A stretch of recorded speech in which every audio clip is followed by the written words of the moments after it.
यो केवल एउटा झलकको दृश्य मात्र होइन, यो दशकौंदेखि आफ्नै भूमिमा शरणार्थी सरह जीवन बाँच्न बाध्य सुस्तावासीको आक्रोश र आक्रोश पछाडिको भयानक पीडा।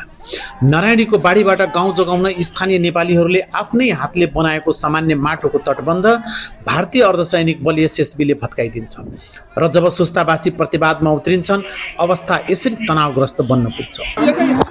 चाहिए लोग से कहना चाहिए, हम ऐसा काम करने जा रहे हैं, कहना चाहिए ना।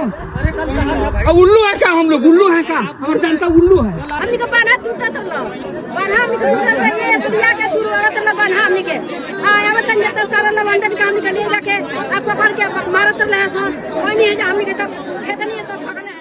तर प्रश्न उठ्छ, यो अवस्था कहिलेसम्म?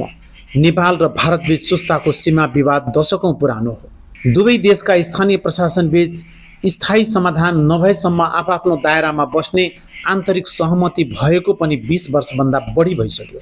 तर विडम्बना, सुस्ता जस्तो संवेदनशील भूभागलाई स्थायी रूपमा सुल्झाउनुको सट्टा दुवै देशका नेतृत्वले यसलाई सधैँ अनिश्चितताको भूमरीमा छाडिदिएका छन्।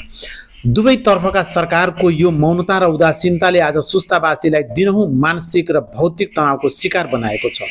अब गंगा जी के सिंह पानी जा तो गंगा जी के होते रहते सब दियरा होते कोट चली होता एकदम ठोकर बन्हा को कोनो मरम्मत कोनो इथी नहीं हो पाओ तो को हाँ को खाली माटी भर के पर साल के तुरल ली गंगा जी माटी भर कोई तरह छोड़ दे हल तनी चू पानी बढ़ जाई, फिर पानी वही रह जाई तो धान पे तो उपजल नहीं, दूसरा में पानी आई सब्जी में तो बर्बाद कर दी। एकातिर वर्षायाम आउने बित्तिकै नारायणीको बाढी गाउँमै पसेर उठी बास लगाउने त्रास छ, अर्कोतिर तटबन्ध मर्मत गर्न खोज्दा बन्दुकको धम्की र हस्तक्षेप।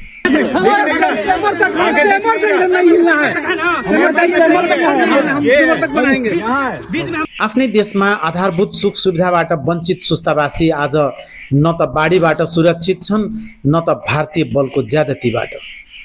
सीमा विवाद समाधानमा देखिएको यो चरम ढिला सुस्तीले सर्वसाधारण नागरिकलाई तडपाउने काम मात्र गरेको छ।